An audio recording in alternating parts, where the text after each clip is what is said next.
אני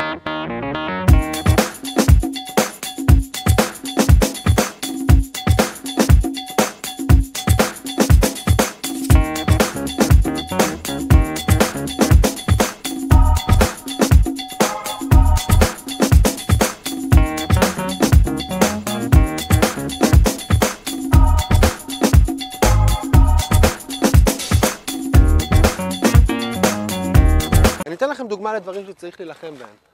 חטיפות ילדים. הרווחה הוציאו 75,000 ילדים מבתיהם. בהמון מקרים מדובר בבתים תקינים לחלוטין שהרווחה הציגו כמזניחים. למה הם עושים את זה? השופטת חנה בן עמי חשפה שבצפון הארץ יש מכסות שעל העובדות הסוציאליות לעמוד בהן.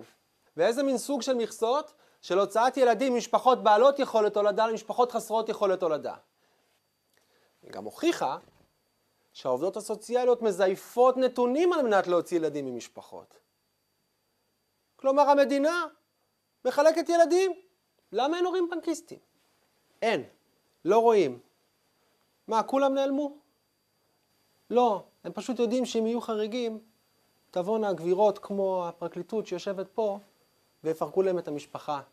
כי השלטון לא מוכן לאפשר לנו תא משפחתי חריג. אגודת הפועל רמת גן מ-1927 מתנהלת בשכונה. אין לנו בית, הרסו לנו את הבית שזה המכתש, הובטח לנו על ידי ראשי העירייה, גם על ידי צבי בר וגם על ידי ישראל זינגר, במיוחד בבחירות החדשות שהיו, שיבנו לנו מגרש. וכמובן הבטחות לחוד ומעשים לחוד.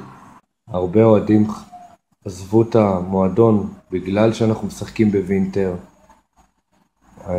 מי שמנהל היום כרגע את הפועל רמת גן זה עינב, שחקן עבר וותיקים. הוא הנשמה של המועדון, הוא מנסה כל יכול לעשות מה שאפשר למועדון.